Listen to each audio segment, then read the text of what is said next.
Even before Trump's inauguration for his second term in office, China's President Xi Jinping held a direct conversation with the U.S. president-elect, their first such talk since 2021 during Trump's first term in office. The leaders discussed crucial issues including trade, the TikTok ban, the fentanyl crisis, and tensions over Taiwan. President Xi emphasized the importance of mutual respect and quotient in handling sensitive issues like Taiwan. While Xi will not attend Trump's inauguration, China will be represented by Vice President Han Zheng. The move signals Beijing's efforts to maintain diplomatic engagement despite anticipated challenges under Trump's second term. During his first term, Trump had imposed tariffs on $350 billion worth of Chinese goods, sparking retaliation from Beijing. A 2020 trade deal set a $200 billion target for China to purchase U.S. goods, but only 60% of that goal was met. Trump's Treasury Secretary-designate Scott Bessent raised this at his recent confirmation hearing. Trump has now promised even higher tariffs, while also considering delaying the Sunday deadline for a ban on the TikTok app, pending its divestment from parent company ByteDance. China has criticized the potential ban as unfair and unjust. Now, Beijing, however, remains very wary of the economic and geopolitical impacts of another Trump presidency. Both sides are navigating a fraught relationship that carries extremely high global stakes.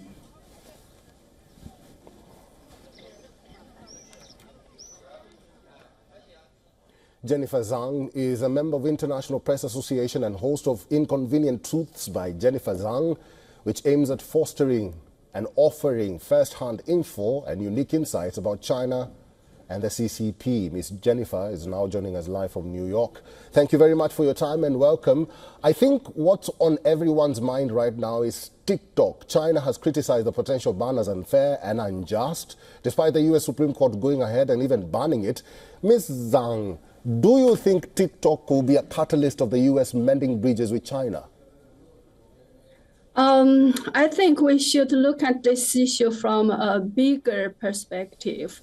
And we need to understand TikTok is not only a national security issue for the United States. It does connect all the data of all its users and hand it over to the CCP. But I think another important function of TikTok is to brainwash young Americans and sometimes launch you can say a united front campaign and even try to influence U.S. elections. Mm-hmm. So in those few days, you can say a lot of so-called TikTok refugees swarm to another Chinese app called Red Note, and they are complaining that they lost their freedom of speech in America, and why they went to another Chinese app, but they never questioned why, like Twitter or X, Facebook, YouTube, Google, every other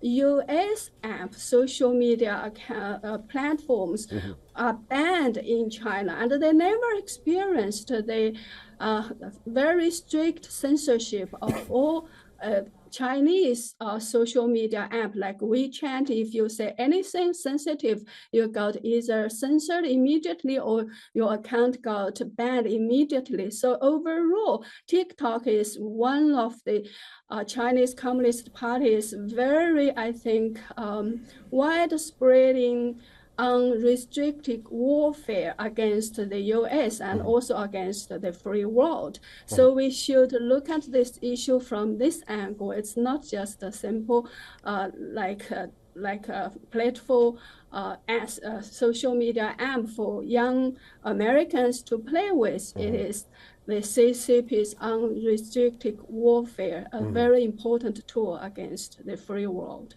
Ms. Zhang, then let me ask you this. How optimistic are you of Trump 2.0 fixing broken relationships, especially with China? And how much of an impact would that be for his presidency and the U.S.? I don't see any possibility of fixing the broken relationship because I think since the CCP went into power in all these years, it has always regarded the U.S. as its #1 enemy, whether it says it or not. And that's why we saw this all sorts of unrestricted warfare against the U.S. And they even labeled the Trump, I think, former Secretary of State Mike Pompeo as the #1 common enemy of humanity. So every day, if you watch the social media on China, it's endless attacks against the U.S., against Japan. So that was a very obvious trend and mentality from the CCP side. And from the U.S. side, I think Trump realized the damage the CCP has done to U.S. That's why he started the tariff, or you can say trade war against the CCP in his first term. If Trump's motto is to make America great again, and if he wants to create a golden age for America, he has to confront the CCP and he has to push back. Otherwise, I think like Mark Rubio, the new Secretary of State appointed by Trump, said in his speech several days ago, the CCP was allowed into the world free trade system with a lot of promises, but they took advantage of the system, but they never keep the world. Okay. So if Trump wants to defend the U.S. interest, he has to push back against the CCP's, you can either say infiltration or aggression or industrial and even military, you can say invasion against the U.S. The other day, we even know that the CCP even hacked into the Yellen and the U.S. Treasury's computer system, and the U.S. The CCP. So in this kind of circumstances, I don't see there is any possibility for China, for the CCP and the U.S. to go back to this one so-called golden age or honeymoon stage anymore. All right, Jennifer Zhang, we'll have to leave it there. Thank you very much for your insights and for your inputs and for talking to us today. Thank you. For all the latest news, download the WION app and subscribe to our YouTube channel.